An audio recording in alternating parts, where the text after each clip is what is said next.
Hello, welcome to Color Light Motion, created and hosted by Victoria Vesna. I'm Bess Rocklitzer, president of the David Vermant Foundation. Today we bring you Ingeborg Reichle, a Berlin-based art historian and curator at the intersection of art and technoscience. Ingeborg will be discussing Jean Tinguely in relation to her contemporary research. Please enjoy the show. Hello, everyone. I am very excited to present to you Ingeborg Reichle, who is based in Berlin and actually was one of the last visitors to the David Vermant farm in Santa Ynez. And she was accompanied by Maria Antonia Gonzalez Valerio, who will be joining us from Mexico as a respondent. For Ingeborg's presentation, she picked Jean Tinguely's Kinetic sculpture, Tokyo Gal, which at first glance may seem like a very modest, fun little kinetic sculpture.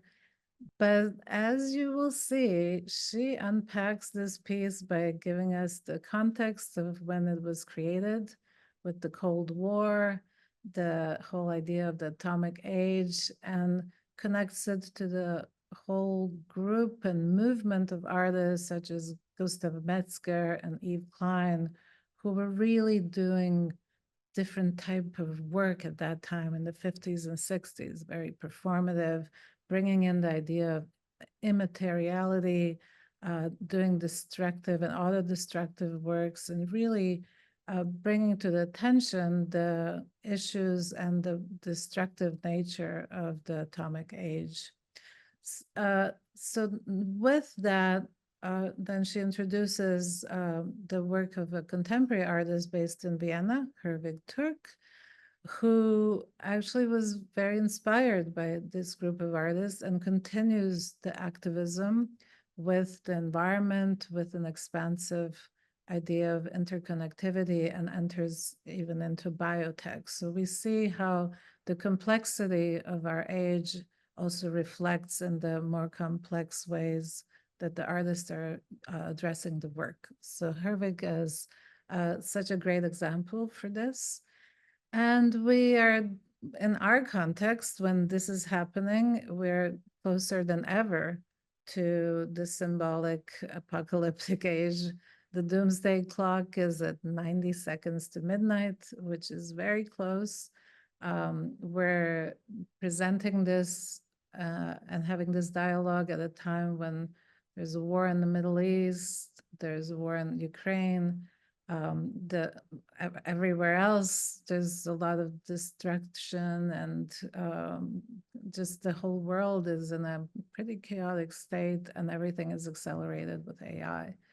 So we have Maria Antonia coming in with her angle, which gives it another layer of intensity by introducing the atmospheric atomic bomb testing, the fallout, and the idea of these tests happening in empty spaces, particularly focused on Nevada and Mexico, and how this affects the indigenous people, their health, their environment, and the fact that this is not an empty space. So another angle to this discussion that's really a great example of how a work of art that's this tall, that's really cute, can take us down the rabbit hole into all kinds of amazing, complex issues.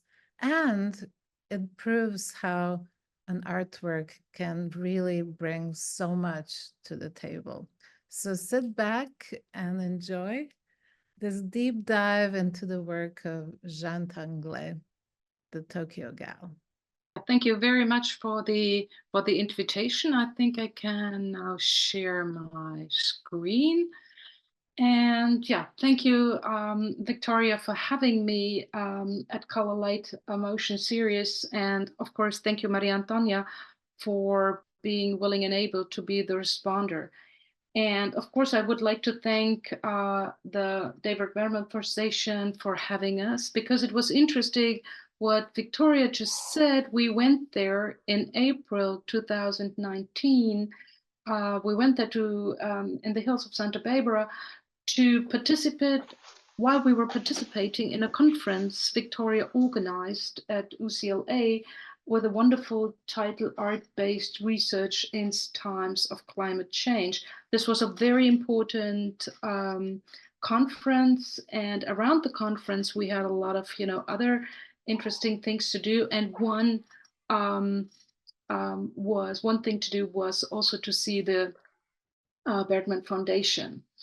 And so this is good because Maria Antonia has seen this piece, which I will introduce in a minute. And what is also quite good, after talking about 2, 3, 4 pieces of Jean Tinguely, I will talk about an Austrian artist, Herwig Türk, based in Vienna, who was greatly inspired by one of the pieces Jean Tinguely did in the US. Unfortunately, not the one I will talk in the very beginning, but another one.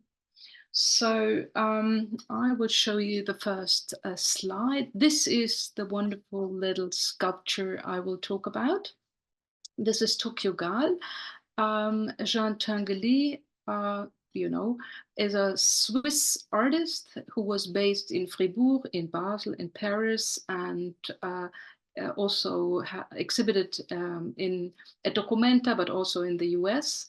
Made this little piece in 1967, which will, to this date, I will come back later, and it has an electrical motor, flywheels, radio parts, and feathers, and is now at the Balter Institute for American Art in Youngstown, Ohio. The photograph was made by the foundation. Here I show you 2 more details so you can see the little apparatus inside. And if you want, you can go to the website of the foundation, or you go on YouTube and you see some films, and you see how the sculpture is moving. This is what I saw in April 2019, which was a pleasure going and experiencing the whole exhibition. And so Jean Tinguely is still famous for his playful bodily kinetic machines and still regarded as one of the pioneers of explosive performances. Everything had to be different. Everything had to move. And what is interesting for the ones who are not so much familiar with kinetic art, the term kinetic derives from the ancient Greek word kinesis, that means movement. So this is all about art that moves. Hence, kinetic art refers to forms of art which contain motion.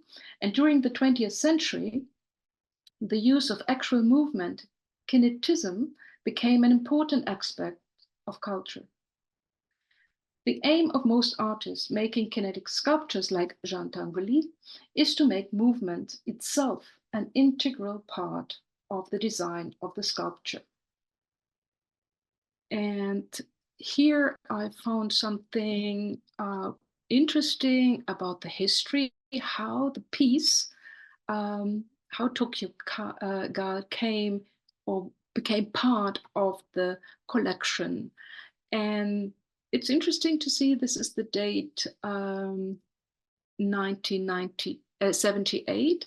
This is when Jean Tinguely, and I will show you some slides in a minute, was already well known. So he made already a significant career in 1978. So it is not really surprising that Tokyo Gal was bought for $3,000 US dollars and was exhibited. This we can see here on the paper, exhibited at a number of exhibitions in 1984, but also later.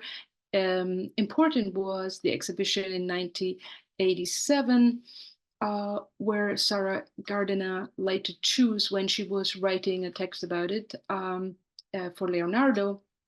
And then she picked Tokyo Girl as the cover girl for her text. When in 78 the piece was bought and came into the collection, Jean Tinguely was already famous in Switzerland, the country of his origin. And in 1964, he was invited to exhibit at the Swiss National Exhibition in Lausanne. This was the first major exhibition in Switzerland after the Second World War.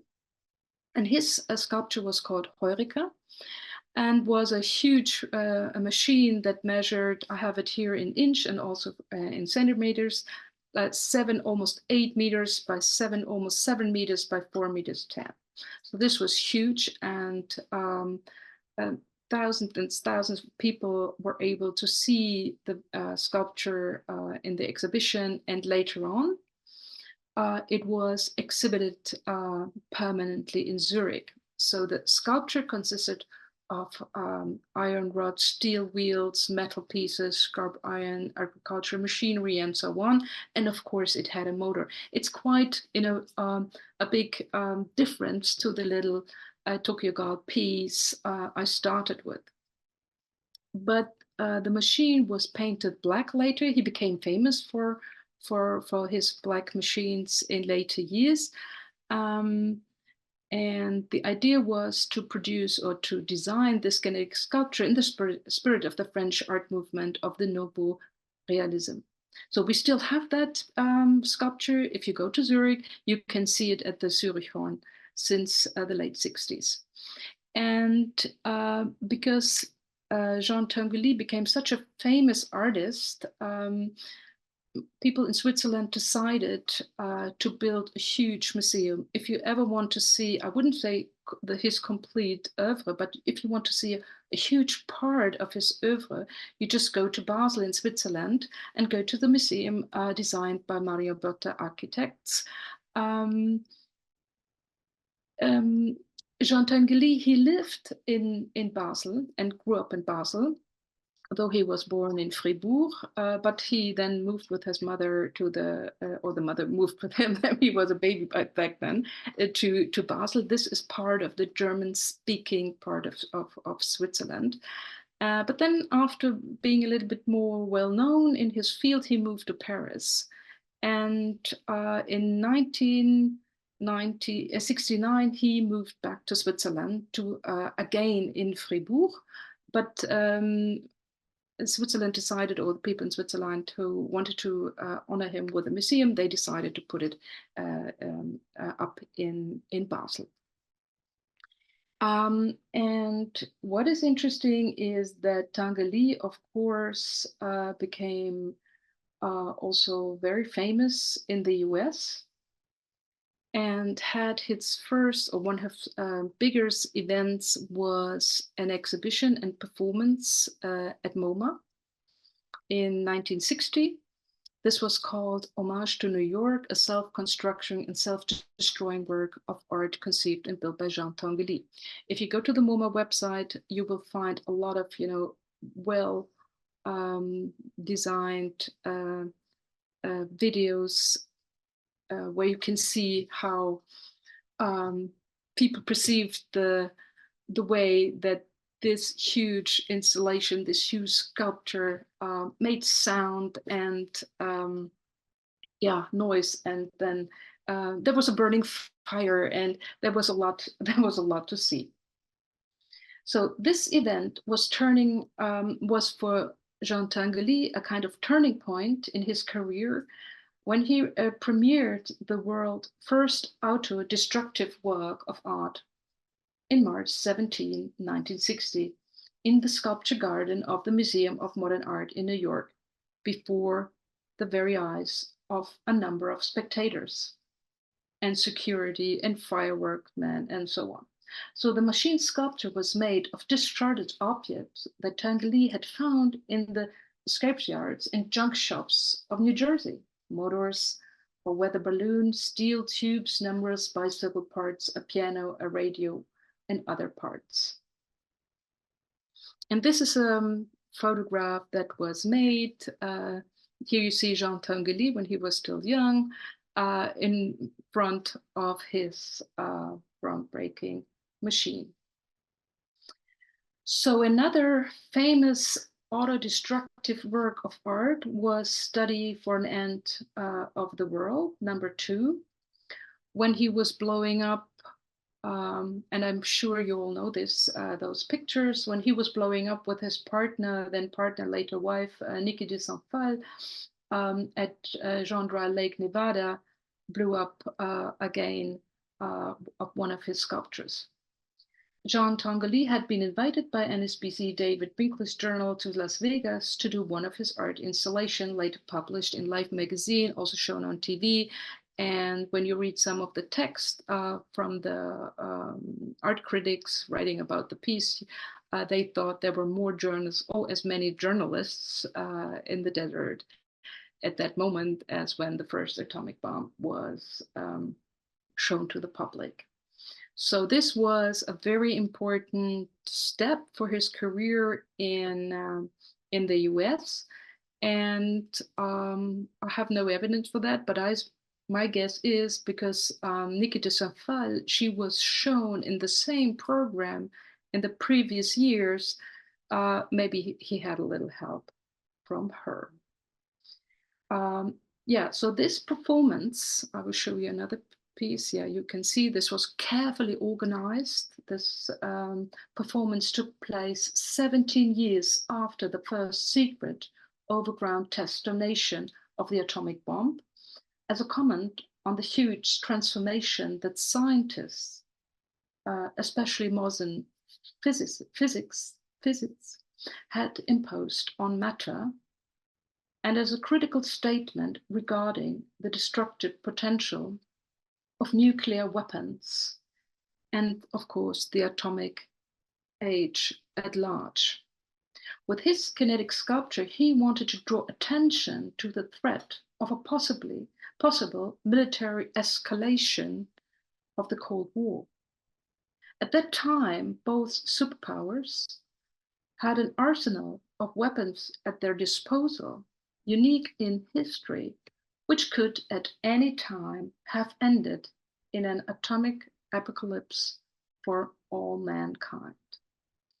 The explosiveness that came along with Jean Tinguely's performance can be regarded as a kind of confirmation that artists continue to shake up traditional concepts of materiality, and so also about representation, to the point of pure destruction. Stephen Peterson therefore identifies explosiveness as a main feature of the artistic examination of the atomic age. According to Peterson, art followed here the development of the history of science. After the revolutionary discovery of the visibility of atoms and quantum physics, the energy created by the splitting of atoms became a new fascination in science as well as in art, which was reflected in the art world through the self-destruction of the artwork. The way in which artists like Jean Tinguely confronted the atomic age can be interpreted as an anticipation of self-destruction.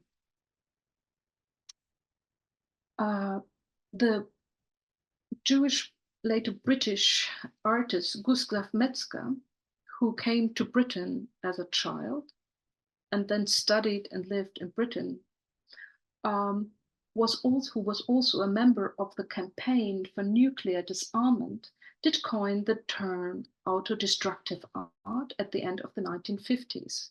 So when we look at what Jean Tinguely did, we are aware that there are a whole group, or I would say there was a movement in the arts from the end of the Second World War, or even before that, reflecting on the destructiveness of nuclear weapons. And Gustav Metzger, in his autodestructive art manifesto, written in London on March 10, 1960, Metzger made clear reference to art theory and the condition of human existence of the atomic age. And to most of the artists who became interested in reflecting about what is life and the future of humanity in the atomic age, reflected on the collapse of representation in the art field. Like Jean Tinguely, his friend Yves Klein also encountered the core problem of the materiality of the atomic bomb. In his 1958 text Ma position dans le combat entre de la ligne et la couleur, he stated that the basic premise of the atomic age would be to transform all materiality into a form of ultimate imaginable abstraction. And I will show you the few lines, and I made a translation for you. We must, and this is not an exaggeration, so these are now Yves Klein words, think that we live in the atomic age where everything material and physical can disappear overnight to give way to everything more abstract than we can imagine. So in the same year, Klein wrote a letter to the president of the International Conference for the Detection of Atomic Explosions with a request that atomic and hydrogen bombs should be colored blue so that the explosions and substances could be seen. For Klein, the color had the task to counteract the abstraction of the invisibility of the nuclear or the invisible nuclear energy, and at the same time to get to the bottom of it. As an artistic response, color would be adequate for this political demand. On a trip to Japan in the 1950s, Klein became acquainted with the inverted shadows of the streets and houses by victims of the atomic bomb in Hiroshima and Nagasaki. And I show you this piece again. This is like a comment, Yves Klein, Hiroshima from 1961. And this was only 1 year before Jean Tinguely came up with his idea to blow up a sculpture in the desert. And this is the whole, I would say, the field where artists became fascinated and felt the need and the urge to comment on the dangers and of the atomic age was something that also contemporary artists are very much involved with. And because of that well-known piece of Jean Tinguely, contemporary artists somehow reflect and turn to this way of criticizing and working not so much in one hand on land art, but more on a critical aspect of turning the desert or the atomic desert into a huge laboratory. So what I would like now to present to you, because time flies, is an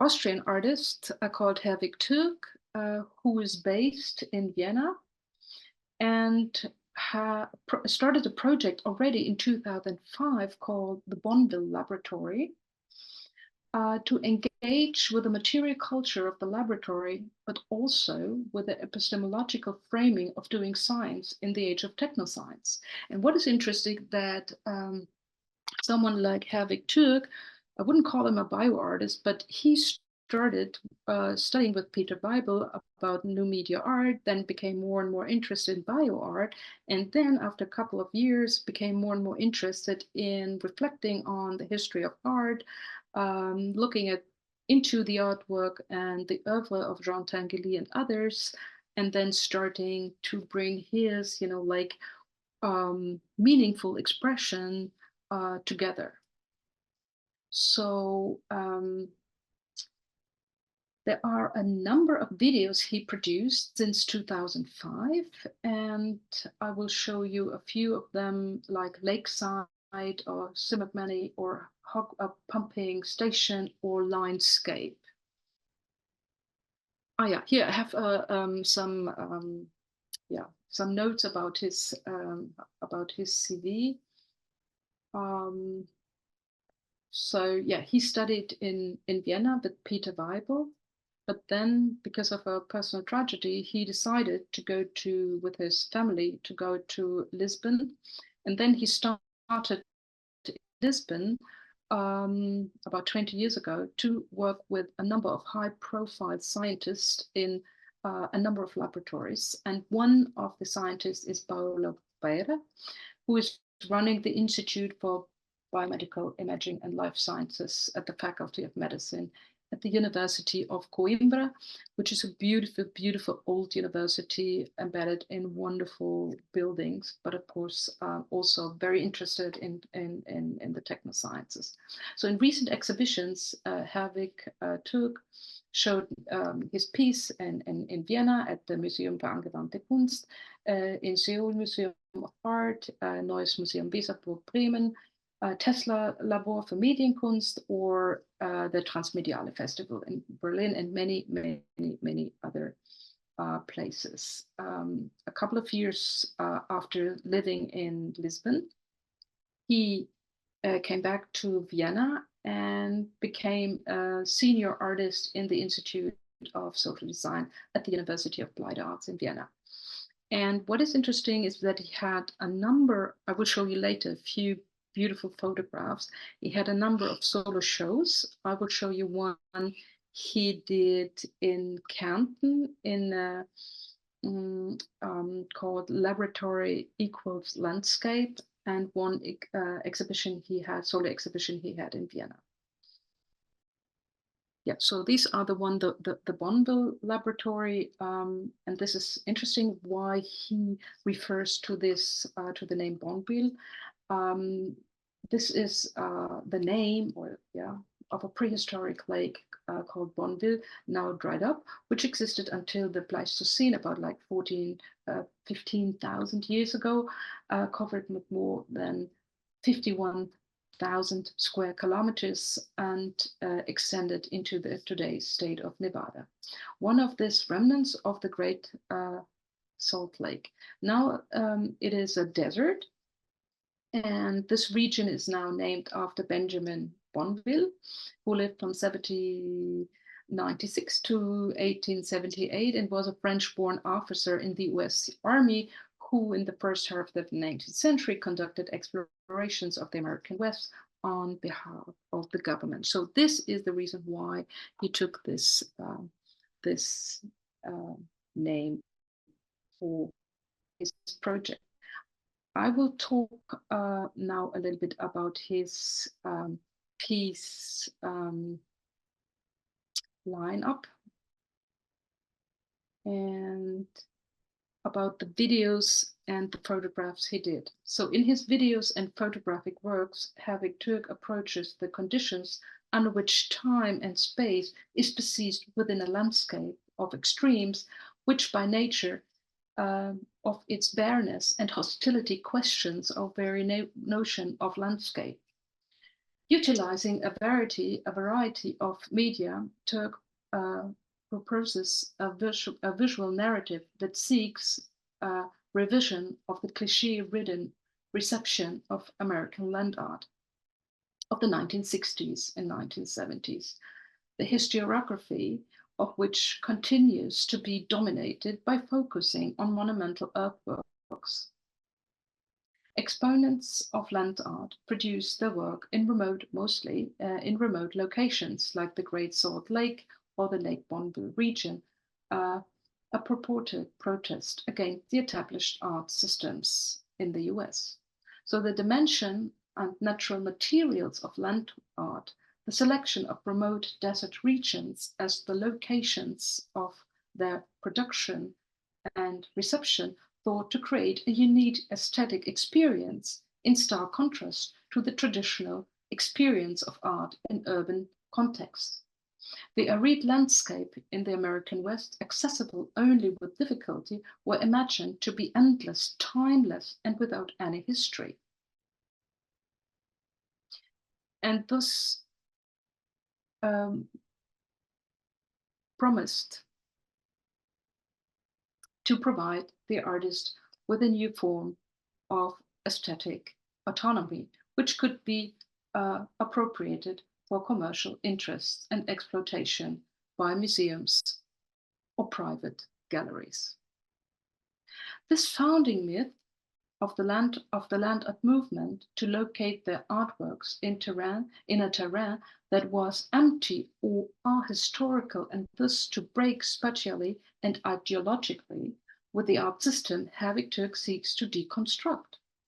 In his works, he documents the toxic legacy and how the desert of the American West, long before land art discovered it, was shaped by human technology, for example, by uranium mining, or being used by the US military as testing grounds and as restricted facilities.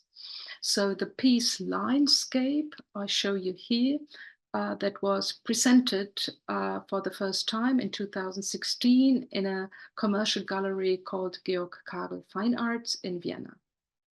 And you see that he traveled to steer the spiral jetty, making photographs, huge photographs, but also using historic photographs on the top, on the ceiling, to come up with a connection between what he saw with his eyes and what the historic terrain once looked like. So in Linescape, Türk shows two photographs of the spiral jetty, which he took from the center of the spiral on the shore of the Great Salt Lake in Utah as a 360-degree panorama digitally printed on canvas in a 300 by 900 centimeter format. With spiral jetty, the artist refers to one of the most famous monuments of land art, or say of American land art, which Robert Smithson constructed in the wastelands of Utah in April 1970, because he saw a certain unique aesthetic experience in the place, particularly because of the play of colors in the blood red salt water, its coloration it gets its coloration due to the high percentage of bacteria. The two photographs by Türk show the spiral from an observer's perspective, thus conveying the real life experience rather from an eyebird's perspective. And therefore he contrasts the photographs, like on the ceiling, on top, that were all taken from a bird's eye perspective. So, here you see another detail of the piece. And when Smithson had his work built, which was intended to show the view, the elevation of the landscape in the middle of the Salt Lake, he asked the construction workers to alter it into a spiral shape in a second construction phase so that it would also appear as a perfect image. In the middle of Linescape, hovering above the view, are 5 screenfield prints in different sizes with motifs of restricted military zones such as the Utah Test and Training Range UTTR, which lies close to the spiral jetty. So the graphic patterns and trenches, I think I will go back once, yes. So the graphic patterns and trenches which become visible on the aerial views of the restricted zone evidence that the desert of Utah is a terrain marked by the development of weapons and technology of weapons of mass destruction. The American public was familiar with the photographs like those Herwig Türk took in Utah of the first nuclear weapon tested in the desert of New Mexico on July the 16th in 1945, which depicted the American West as an almost apocalyptic place formed by weapons and technology of mass destruction. And of course, when Jean Tinguely went to a place close to Las Vegas to do his performance, blowing up his machines, and he was of course well aware because most of the pictures and photographs that were taken from August 1945 onwards were published widely in magazines like the Life magazine. So Herwig confronts his photographs with pictures from a number of issues of Life magazine dating from 1945, 1951, and 1952, which demonstrates that the cultural construction of the desert landscape in the American Southwest as a post-apocalyptic terrain photography played a significant role. Here you can see some of the original Life magazines he exhibited in Vienna. So as a starting point, Herwig offers a photographic report titled New Mexico's Atomic Bomb Crater from the Life issue dated September 24, 1945, which only weeks after the atomic bomb attacks on Hiroshima on August 6 and Nagasaki on August 9th informed the American public of the first atomic weapon tests in the desert of New Mexico on July 16th, a date now considered as marking the beginning of the atomic age. Since the Manhattan Project tests could not be carried out in a laboratory at the nuclear research facilities in Los Alamos, the secret underground test detonation of the bomb was moved to the remote desert region in New Mexico State, some 250 kilometers south of Los Alamos. So the Life issue from September 24th shows full-page aerial views of the crater,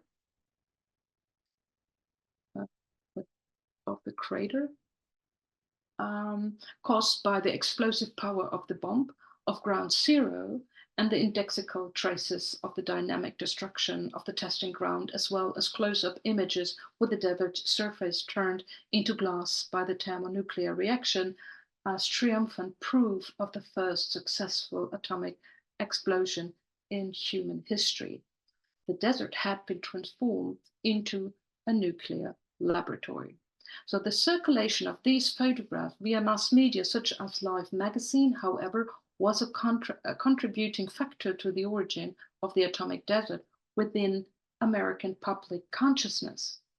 So Life Science, and I can show you some more pictures here that were then also published. This is, for example, the German village, das Deutsche Dorf, at the Dunway Priding Ground in Utah, or another photograph of the German village at the Dunway Priding Ground. And then, of course, this famous picture of the shot tower constructed for the Trinity nuclear test on July 16.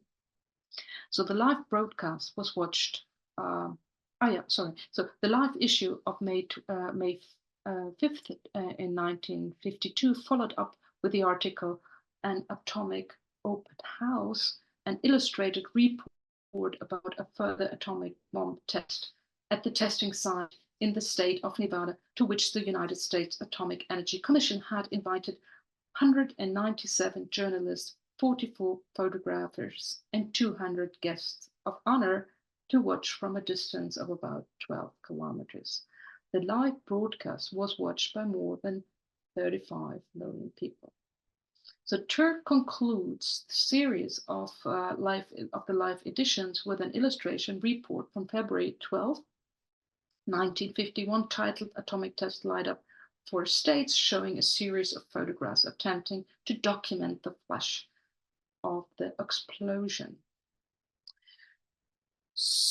Yeah, this is another very famous photograph that has been,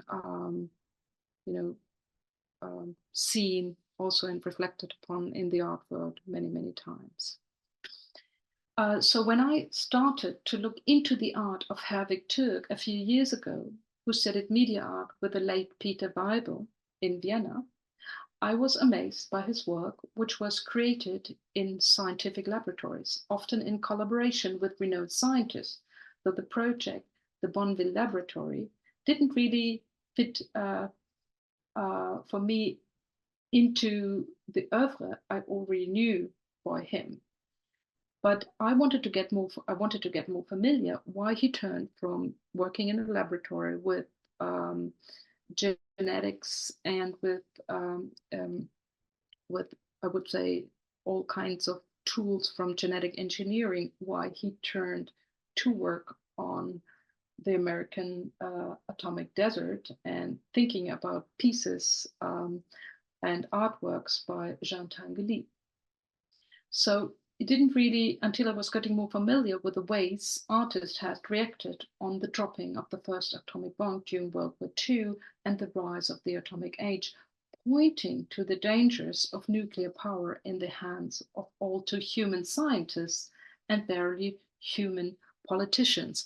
What I would love to do now is showing you a few more slides from his oeuvre, like the Hudrick pumping station, which is a wonderful video he took in the desert, or here Lakeside, another video, or Lakeside in another setting that was exhibited in Klagenfurt in Austria in 2016, an exhibition Maria Antonia and I visited together with Herwig Türk.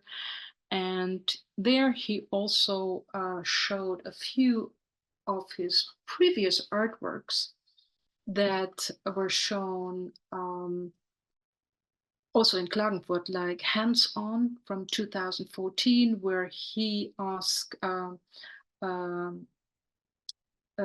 someone who was working in the lab to show what the hands would do in the laboratory when working with genetic engineering, but not having the actual instrument in the hand. So hands-on, this is a wonderful reflection on laboratory studies, history of science, and so on. And he did a lot of other pieces, another video like Tacit Knowledge Experiment 2 in 2011, where he asks scientists in the laboratory to build like towers with the tools and their everyday gadgets they use in the laboratory, just to bring them into a mood of having a new perspective about what they're doing, how doing science is also a matter of using your hands, your body, and so on and so forth. Yeah, and this was exhibited, for example, in Heiliger Kreuzerhof in Vienna, which was a beautiful, beautiful old building, where he also showed agents, showing microscopes and other tools from laboratories as, sculptures. Here you can see it with the chandelier and the beautiful wooden doors, and then you see those photographs from the laboratory. Most people would not be aware of what technoscientists in this field could do at that moment. So this is a beautiful piece also called Labscape, not landscape, but Labscape, which is quite a huge photographic piece. And what he also was showing in both exhibition in Klagenfurt and in Vienna is the conversation that never took place, asking scientists about their approaches, their ethical perspective about what they would think, this was 2013, what they would think would be the next step. Of course, nobody talked about CRISPR or CRISPR-Cas, but most of the artists, most of the scientists talked about what was their driving moment behind doing research and having a terrible work-life balance. And so this was a beautiful exhibition. And since that, most of the pieces were shown in many places. And what I would like to do now at the very final end of my talk, on Academia Edu, I have a number of texts written. I uploaded a number of texts. I did upload writing about Herwig, because I think especially this media theory, media art, digital art, bioart, and then more going into the history of art, looking at artworks that have a critical approach toward the atomic age, I think was very interesting, writing about that in the last couple of years. So, and this the exhibition in Klagenfurt also ended up in a wonderful catalog written by Christine Wetzinger-Grundig, who was also the curator. And what I would also like to say at the very end is that there are, of course, there's a lot of literature about land art and about artists reflecting on the atomic age, looking at what happened after the Second World War with Hiroshima, then later with Chernobyl, and then with more current atomic accidents.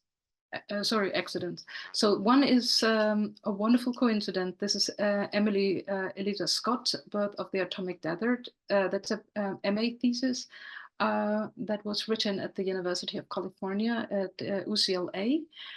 And she also contributed to a wonderful catalog that was published in Munich in 2012, Desert Ants. And here she writes a very intelligent, profound perspective also on Jean Tinguely's way to blow up his pieces in the desert. And then there's one of our former PhD student, Daniel Birkner from Berlin, who is now running in Munich for the Municipal in Munich, the art and public engagement department. And he wrote a wonderful PhD on a kind of media history of producing, how photography and media had to be developed to depict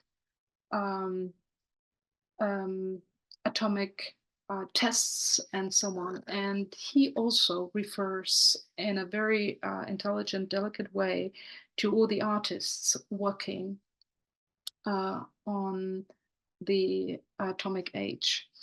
And he wrote this, of course, this is written in German, but he has written a number of texts also in English, like Chernobyl Landscape and the Aesthetics of Invisibility. And a couple of years ago, we invited him, my colleague Steffen Ziegler and Achim Spelten, we invited him to talk, give a presentation at the Academy of Sciences and Humanities in Berlin to talk about his research, Eine vollkommen neue Realität, a complete new reality.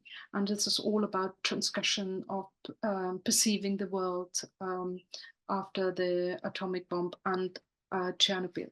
And what I think was very, very useful was an old text, 20 years old, by Stephen Peterson, Explosive Proposition, Artists React to the Atomic Age. I think this was very helpful, and I know there's much more literature, but the interesting thing was that Maria Antonia and I, we could see the exhibition in the US, we could see the Berman Foundation, and in Vienna, Maria Antonia could talk to Herwig. Daniel Birkner was invited to Vienna to give a presentation where also Herwig Türk came to listen to, so they somehow became friends and exchanged their literature. So I think it was interesting to see when following Herwig Türk's work for many years, that artistic approaches, media theory, history of art, history of science nicely come together in a fruitful context. And I would say this is about it for today. And I think I'm good with my time. Am I? That was a fantastic talk, Ingeborg. I remain your fan, but it's notched up with this talk, absolutely. You brought up so many things in my mind, but of course, I think everybody in the audience is thinking Oppenheimer. And one of the things because it's what's amazing about that movie in particular, with some issues of as well, is that it was one of the largest grossing movies this year, and that audiences were willing to sit in the theater for 3 hours and this basically docudrama. And it's just really kind of an interesting shift, and at the same time that like Barbie is happening, right? And additionally, this year and last year, for that matter, the doomsday clock was moved to 90 seconds before midnight, which is the closest it's been since the doomsday clock was set up in 1947, obviously adjusted because of the nuclear escalation between Russia and Ukraine and everybody else. So this talk is really relevant and interesting and brings up so much in relation to landscape and ecology and even to biotech and the kind of explosive threat that we're all on the edge of and hopefully can avert somehow. It also brought to mind a survival research lab. I don't know if you thought of them too and all your research about this auto explosiveness and self-destruction and the machines. Yeah, thank you so much. Really fantastic talk. Maria Antonia. Hello, Victoria. Nice to see you. Hello, Nice to Ingeborg, see you too. the rest of the public that is here via Zoom. Thank you for the invitation. I'm thrilled to be here once again on a Saturday morning. I really love it. So, yeah, sure. What Ingeborg so brilliantly presented made us all think about this hideous, stupid Oppenheimer movie that just reflects the stupidity of the general public to such an extent. And now that it's again a fuss because it won so many prizes, so many Oscars, I just cannot stand it. I mean, it's wrong in so many ways, but I won't waste my time talking about this hideous movie, but talking about Ingeborg's presentation and focusing on Tinguely's installation, the destructive installations in Nevada, study for an end of the world in 1962. I'll just use that as a frame to refer to some, I don't know, to add some data to reflect upon a couple of concepts. This idea of, well, not idea, this atomic explosion that produce fission products can be thought as a threat to earthly survival, and it produces a global precarity. The Trinity test in July 16, 1945 is, I mean, something so huge in so many ways that I will just give a couple of data to reflect upon that. For example, as you may know, the Anthropocene is marked because of this event in Lake Crawford in Canada. They made some measurements and they start dating the Anthropocene in July 22 of 1945, because this is the first time in the time of the Earth where human-made radioactive isotopes are on the Earth's surface. There are two kinds of radioactive fallout. One is stratospheric fallout, and the other one is tropospheric fallout. The difference between the second one and the first one is tropospheric fallout. We can find fission products in the Earth's surface that are the result, this fallout is the result of the atmospheric tests, like Trinity test. And what we find in Lake Crawford is tropospheric fallout. But the stratospheric fallout are the fission products that go up to the atmosphere, and they remain there for months and even years, and then the half-life decay of these isotopes, it's longer. And there are some of them that not plutonium or uranium, but like caesium-137 and strontium-90 that have a really long life, more than 20 years. So things that are important to consider, for example, the idea of empty space and of void, and the place where this atmospheric bomb testing took place that are ecocides, because the desert is often thought as an empty space, as a void space where nothing grows. Not only that, not only plants and animals and microbes and whatever, but for example, with the Alamos, it was said as a lie that it was not inhabited. There were many people living there, approximately 19,000 from the Apache and Navajo people that of course had multiple cancer effects, and they experienced many types of cancer after this event.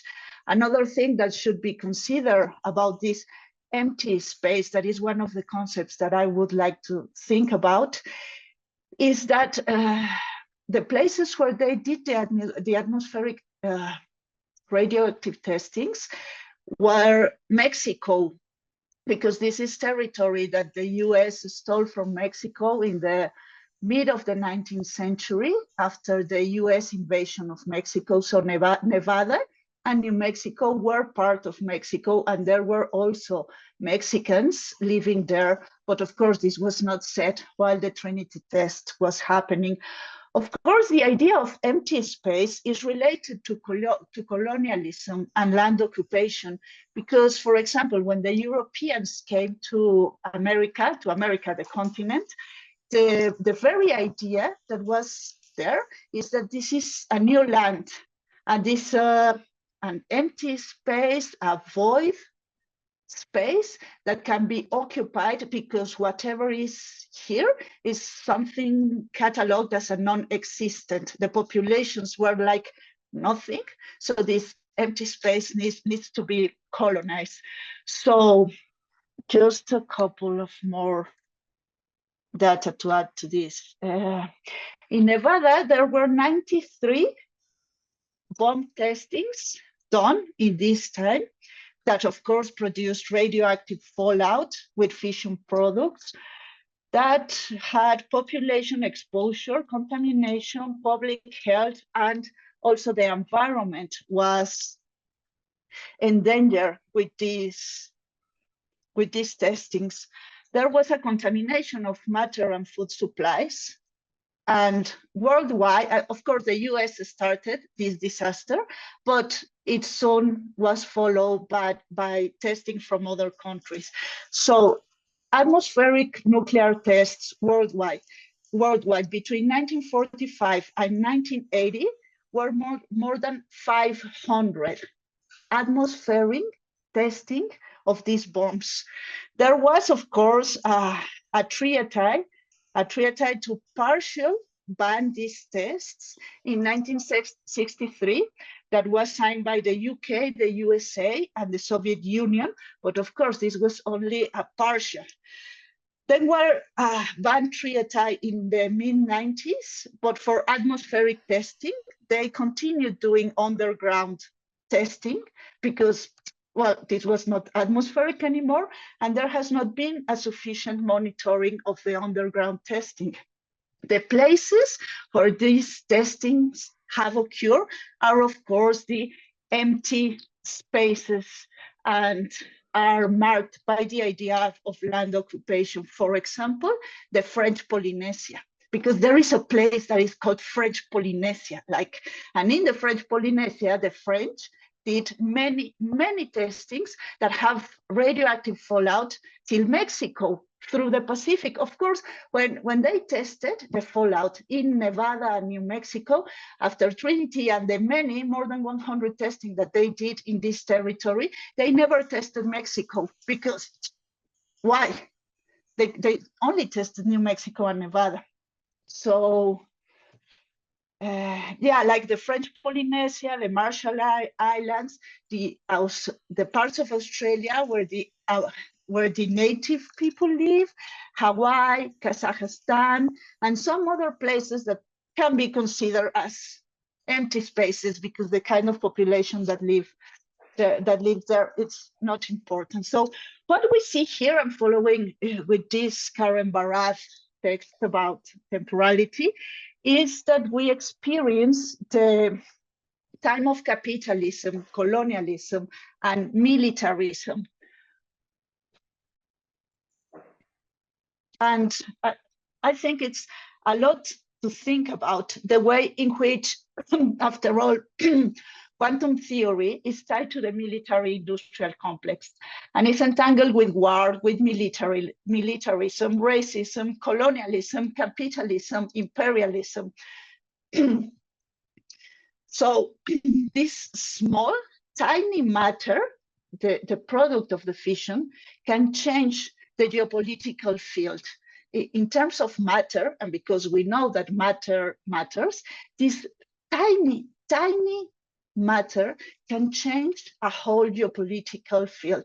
And it makes me think about this idea of agency that has been brought forward by French philosopher Bruno Latour, when he's thinking mainly about microbes in one of his first books, saying that to think about matter or to think from a materialist point of view, we should not only think about the agency of human actions or the subject, but also this kind of agent. So he's talking about microbes and Pasteur and all that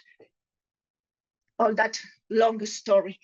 But this brings us to a different level when we think about something as the part of an atom that can change the history of the world and that produces a different temporality and a different idea of temporality, not only because of quantum physics and its different approach to temporality from Newtonian physics, but also because of the temporality of radiation exposure.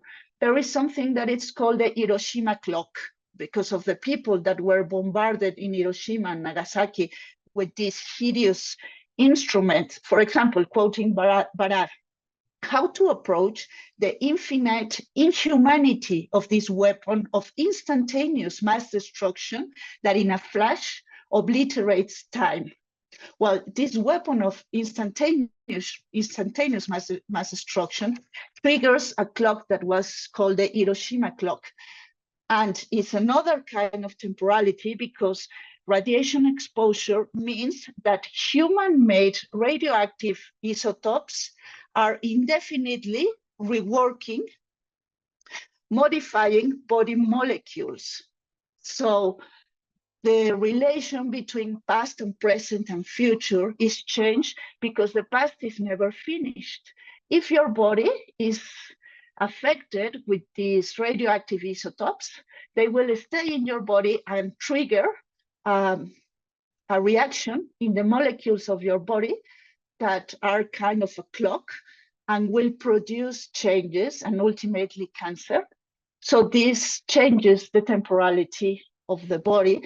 And we should also consider in this idea of temporality that the atomic clock is something that won't have any alteration in seconds. It won't lose or gain time in 15 billion years. So the scale of temporality is, of course, a different one. And it, I don't know, it makes us think about deep time. So with these ideas of the agency that I was talking about, following Latour, idea of the agents and microbes, and now thinking about these fission products as agents that can change the geopolitical field, I want to end just suggesting this idea of nature as a hybrid, because if we say that the Anthropocene might, because there is no agreement on that, might be labeled with this geological marker with the isotopes found in the Lake Crawford in Canada, and so on and so on, We should think about nature not as something natural anymore, not in this nature artifice division or nature and culture, but nature as something that has been changed in its very matter through human-made products, not only radioactivity, but also pesticides and our new big enemy that are plastics, because micro and nanoplastics, as you know, are overall in the world, and we can find them in the ice up north and in the rain, in the water, that everywhere, in the rain, everywhere, we find nano and microplastics. So this is also a different idea of temporality, because the time of decay, of degradation of plastics, as we know, is more than 500 years. So we have radioactive fallout, we have plastics, pesticides, and of course, heavy metals like, I don't know, lead or cadmium that are everywhere and that are present in the rain. So the nature that we face in our contemporaneity is not only a different idea of nature that responds to a different worldview. In its very intimate composition has been altered by the anthropogenic products. And this brings forward a different concept of nature that is complex and that we should think about. And of course, the desert as a lab or as a place should also be reframed in this idea of empty space. I had, I don't know, I was very lucky, and I went to the exhibition that Ingeborg and Victoria were referring to, where we saw the Tinguely sculpture, and I also went to see Helvetia's exhibition in Vienna, and I was in Utah, where he was taking the pictures and the movies, and where is the Smithsonian Spiral Jetty and so on. So in this magnificent landscape, it's really magnificent, but I think we still have a lot to think about in terms of what is a space and what kind of entities are living there, because there is no question in the artworks that we have been discussing about the entities that are present there. The space is being seen as a space. And I don't know, these are just some quick ideas to trigger a debate among the public. Thank you very much for the invitation. I really enjoyed it. Thank you, Maria Antonia. You are always coming up with very provocative and interesting angles that are just bringing so many things to my mind. It's always really inspiring to hear your feedback. And I find it particularly interesting. You've had this background, the jungle background, for a while since we've been interacting on Zoom. And your relation to talking about nature and the idea of how we are manipulating the nature, I think it's an appropriate background because it's a digital jungle that is behind you. But what brought many things came to mind, and this idea of the doomsday clock and Hiroshima clock and this movie that suddenly is so like a big production that doesn't quite tell the story like it should. One of the things that I find absolutely fascinating in the thinking of empty space, and I go there a lot, is how the invisible is not present in the mind of scientists who work on that level. In other words, I am constantly surrounded, as you know, by scientists who dig into the atomic level and nuclear level and micro level of every kind. I'm fascinated and remain fascinated by the tools they use. But at the same time, it blows me away how it doesn't translate into daily life or political decisions or these larger ways of thinking. I mean, if you just take nanoplastics, and just the other day I heard that now they're finding them in arteries of heart patients, which makes it 4 times more likely to get a heart attack. Of course. I mean, it's a no-brainer. Why are there more and more Alzheimer's? It must be plastic kind of blocking your brain too. So what are we doing? And we know so much, and we just keep going. And this empty space, these wars, we hear about figures of how many humans died, which is a horrible tragedy, but how many animals have died? How many birds are disappearing? How many microbes are being destroyed? And the biotech that we discussed a little bit. So it's really very disturbing. And I guess I would ask, how are you thinking, both of you, actually, I'm asking. So we're presented with so much, and for instance, let's stay with plastic for a moment, because Ingeborg did this fantastic book with microplastics, Plastic Ocean, that I had the honor to be part of. But I have to say, in the recent year actually, I'm starting to question myself if we artists are making any difference. What are we doing? Are we fooling ourselves that we're raising awareness? Are we just documenting the state of affairs but absolutely have no influence, no power? I don't see any of the work that all of us have collectively been doing have had any influence on anything. And I know this feels a little bit like depressing to say, but I'm really starting to ask myself, how are we making a difference? Are we making a difference by pointing this? Even if we get a larger public, so even if there's an effort to go outside of the museum and into the space and into even doing workshops with students, with high schools and all of that, it just seems as if there's this momentum towards self-destruction and these incredibly powerful forces from the military complex, etc. And I'm curious what you're thinking. Can we make a difference? Can we actually raise awareness and shift where humanity is going? Because it's at 1 minute to midnight.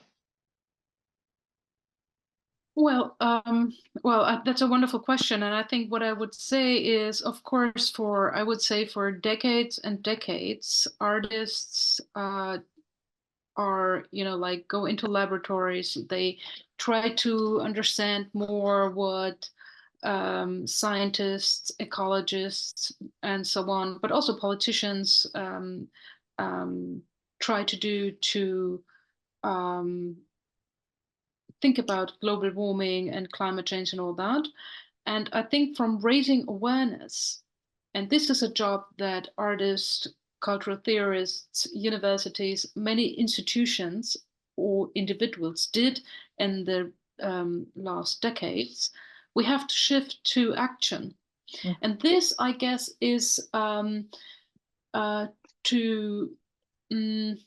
close that gap, to come from awareness, because I think most of the people around the globe are aware of what is going on, especially what we call in the global south or in countries where people are enormously affected by the effects of global warming, much more than people in the so-called global north. And of course, people are aware of that. But to come up with policies, with competent action, I guess this is because the system, I would say the economic system, like capitalism and so on, we are facing is so well organized, is so well working that it's gonna be a huge challenge. And the question is gonna be, will we have 2 degree, 3 degree, 4 degree? And then having so many global challenges at once that we will probably not be able to have any kind of solution. And then, then things like Jean Tinguely did, then we just blow things up. What do you think, Maria Antonia? also many things to think about this very problematic issue. Just let me read you a quote from, I don't know where, because I just highlighted it and put it in a Word document, but it says, even if all plastic production were magically stopped tomorrow, existing plastics in landfills and the environment, a mass estimated at around 5 billion tons, would continue degrading into tiny fragments that are impossible to collect or clean up, constantly raising microplastic levels. So it doesn't matter if we stop producing plastic today, the damage is already done. So, but I mean, I would ask, what does it mean to act? What does it mean to do something? What is the very idea of acting and doing? From what kind of worldview do we drag this concept of doing, of a subject of action that is capable of changing the world, like in a novel where you have the hero and the hero does things, and then he, of course, is a he, it's always a he, and then he saves the world because he has the power of acting and changing. So what is the idea of doing? I think that we need to reflect upon this verb and what it signifies.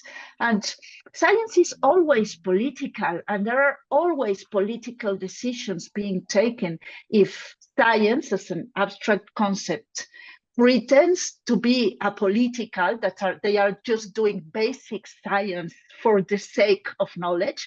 This is nonsense, because science in its core is political. The question is, as Hannah Arendt used to say, if they are willing to think, can they think? Do they want to think? Because they know, of course that they know. Like these people from Trinity Test, they knew what was at stake, but were they willing to think? And then as Donna Haraway asks, what responsibilities can we take, and who is accountable for that? And who is the we in all these sentences? Because, of course, I don't like the division global south and global north. I don't know what is the referent of global north and what is the referent of global south, because it obliterates the class issue, because there is global south in the north and there is global north in the south. The privileged and the underprivileged are everywhere. It's not only a geographical space or a geopolitical space that we are considering, but in this differentiation of who has the ability, the capacity to use and abuse what is destroying the world, is also who is this we? Because we have some idiot like Elon Musk doing the kind of things that he does, because the system, the political and economic system, allows subjects like this guy to do the kind of stupidities that he does, for example, with his satellite now in the orbit of the Earth, where we have no decision about that. So I think that the concept of we and of doing are something that we need to think about seriously when we pose this kind of questions, because otherwise it's so doomed. From a materialistic perspective, there is no future. We know that it's doomed. There is nothing more to do in terms of preventing the disaster. The plastics are there, the radioactivity is there, because we just mentioned the atomic bombs, the atmospheric atomic bombs that were kind of controlled, kind of whatever control can mean in this kind of fission experiments. But Ingeborg mentioned briefly the accidents like Chernobyl, and we know that Fukushima is still active and throwing polluted radioactive water into the oceans, into the global oceans, because the ocean can only be global. So we do what? Yeah. Thank you for. Yes, but what we can do is, and I would say in a democratic system, like for example, in I would say most of European countries, that you have regulation, that you have policies, And I think this is a tool or a perspective we can take.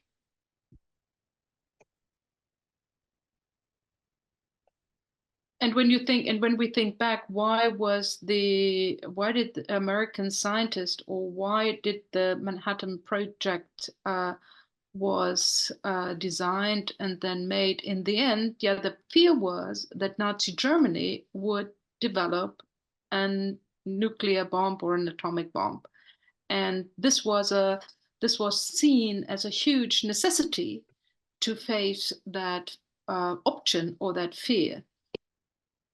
But this is a very, very complex history, and of course we know that there were people giving all the information to Russian scientists to make a kind of, like, to equal the power between the West and the East, and so on. This is a very complex story, but there was a good reason why the Manhattan Project came to life in the first place, and the question was it necessary to use it? And to throw 2 bombs on Japan, although it was quite clear that the war was lost for the Nazi regime and their alliances but it was a proof of concept, or it was a proof of, they had to show to the world, we can do it. But this is a very, very complex history, and yeah, but this was a clear game changer. This is the atomic age, and what is interesting is that we don't really talk a lot about it. But if you look at texts and writings about global challenges, it's not only pandemics or biological weapons that was very important for the arguments for invading Iraq a couple of 2 decades ago. It's also about nuclear warfare, and this is in the in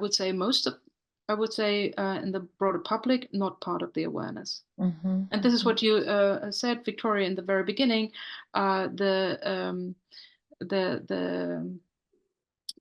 How is it called? The nuclear, no, the doomsday clock. The doomsday, of course, the doomsday clock. Oh God, I talked about that with my students, and they never heard about that, so I forgot the term now. So, but this is the closest it ever got in 75 years.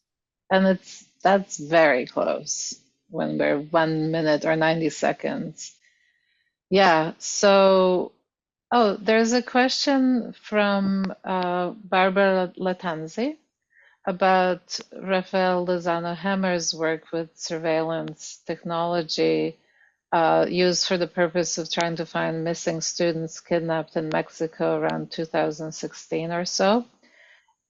So he said that only artists should have access to face recognition technology, as he used it in his installation as an example. What I guess the question is, what do you think about this, and can this be also applied to every technoscience as an example that it is a conviction about art as the right place for such techno engagements? That's a very utopian question, Barbara.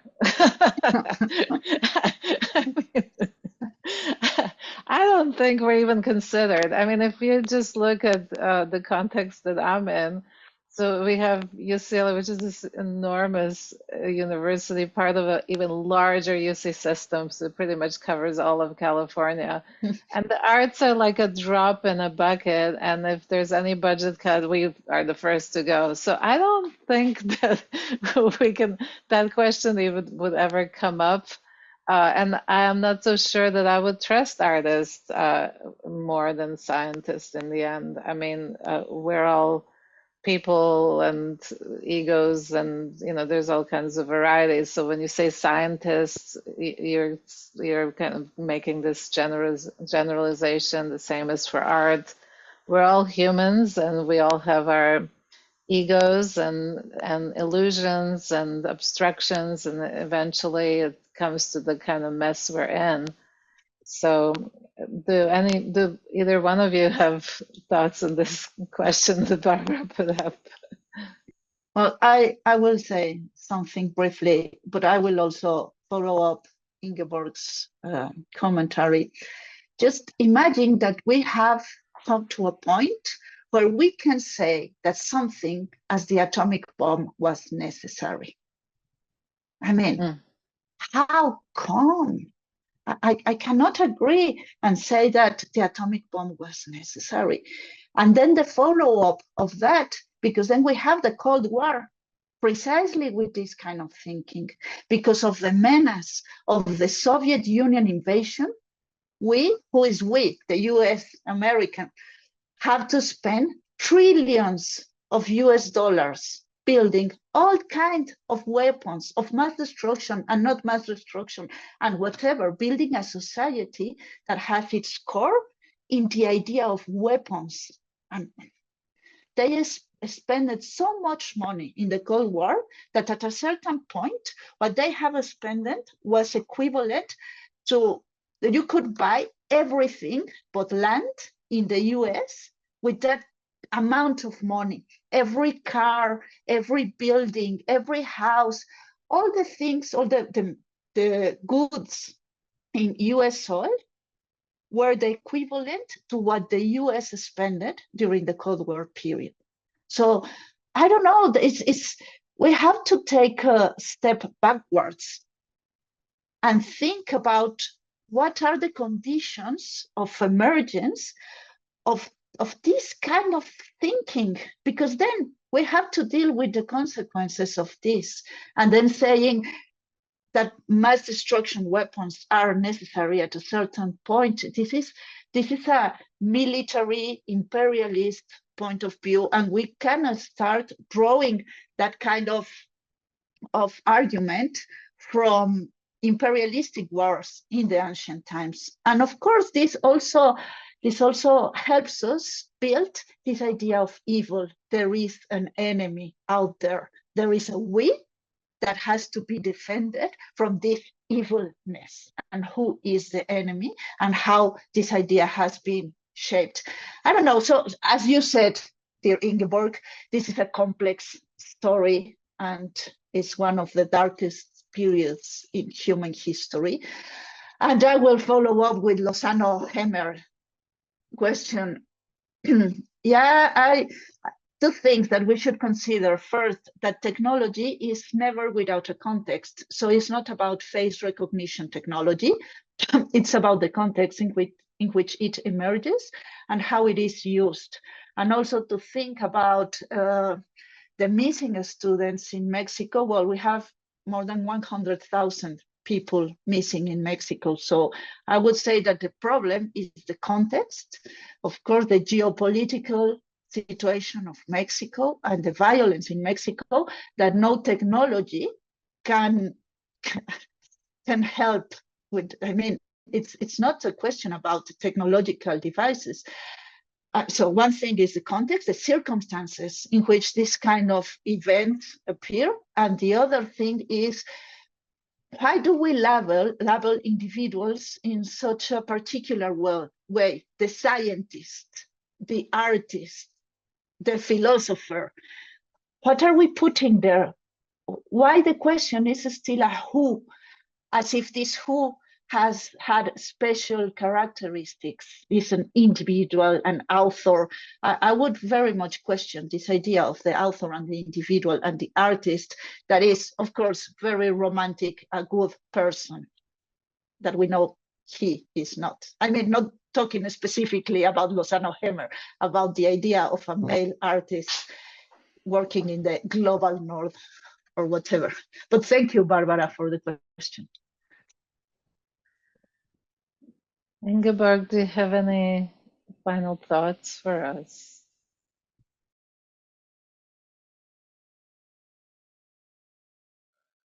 Do you have any final thoughts for us? You're muted.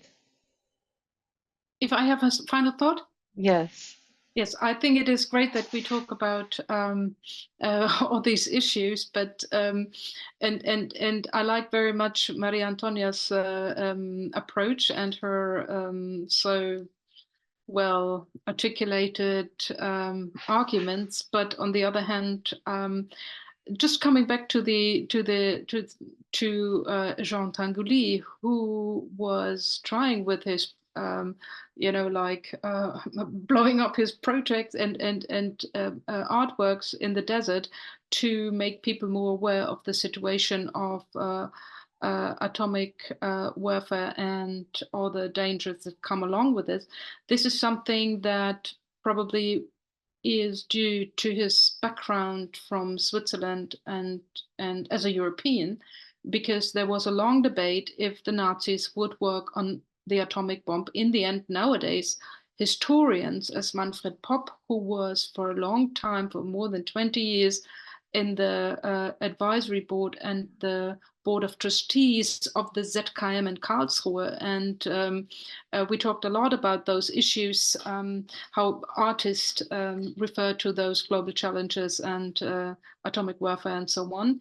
And when the US started to work on the atomic bomb, they were not sure or 100% sure if Germany would not have that bomb at hand in a couple of months or years. So there was, I wouldn't say a lack of information, but in the end, it became clear that the German scientists would not have been able to build a bomb, although they had very good physicists. And now we have a war in Ukraine, and and we have 1.5 million Ukrainians living in Germany, and all their stories from the war zone are terrible. And so for us, I guess, although we are not part of that conflict yet, so war is not something that is, or what I would say a more conventional war, is not as far away from where I live than probably from Mexico. So I think these who speaks, who wants to be part of that system of I would say, yeah, bringing people into such horrible situations is more real than ever. Mm-hmm.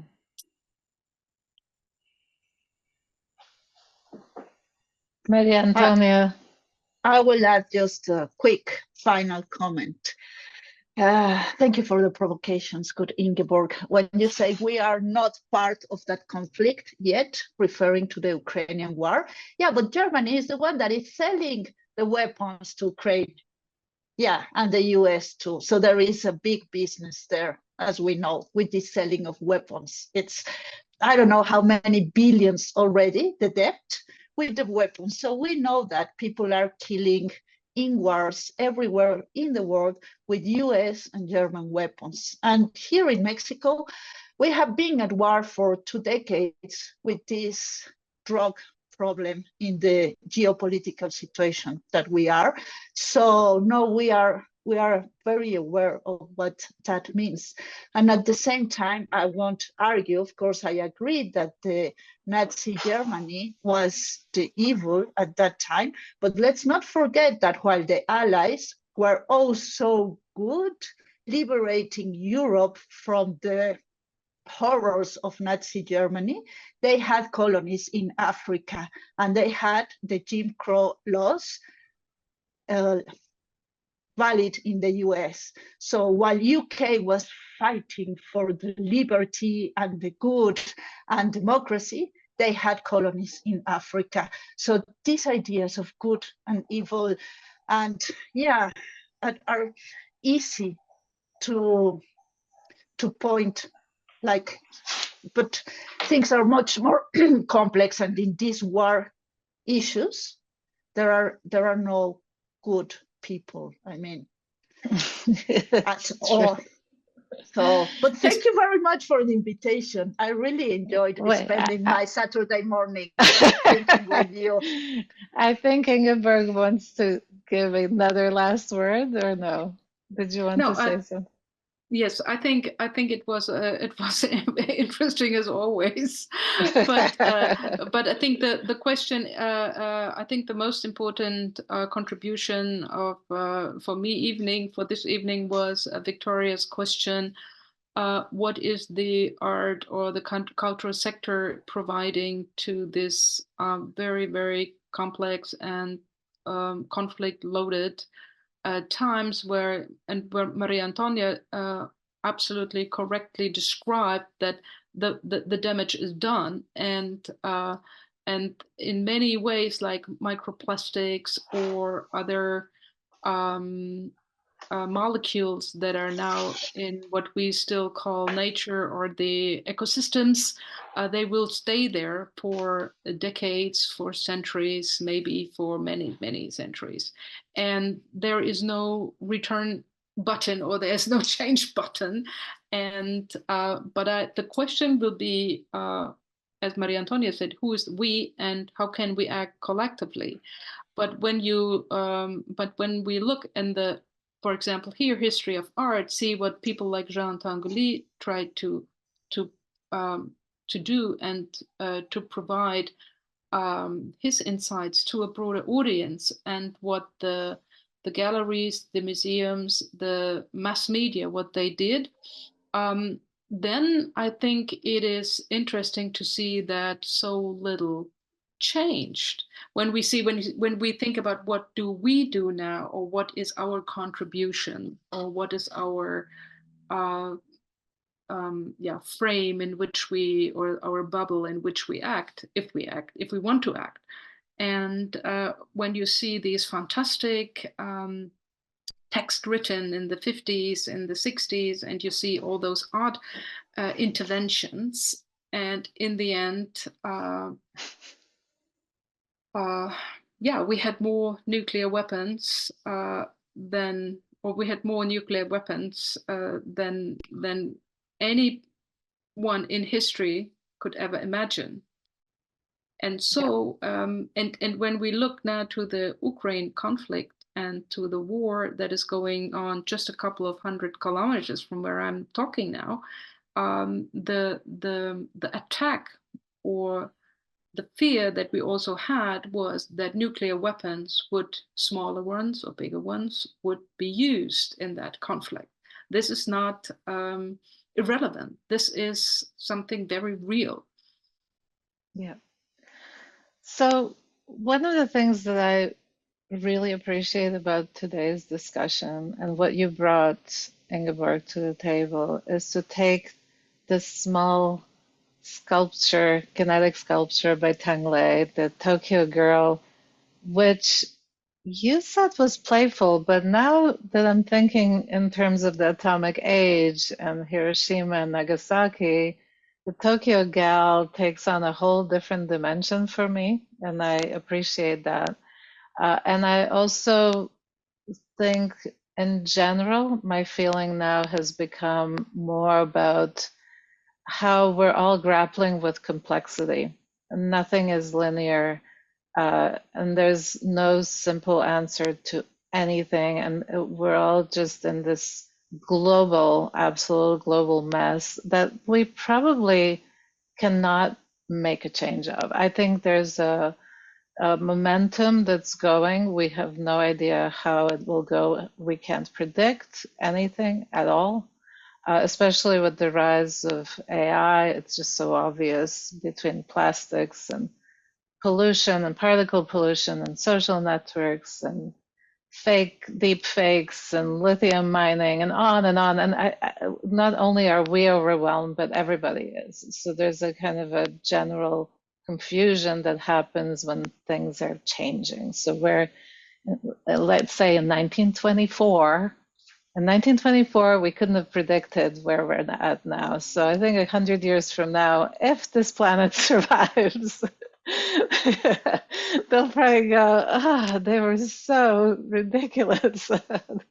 So we'll see where it all goes. But in the end, we have a community, we have friends, and we can feel very, very grateful for having this privilege to sit and talk about these things and figure out ways where we can contribute somehow, even if it's just in our own minds, hoping for the best. So thank you so much for everything you do, and the best for you.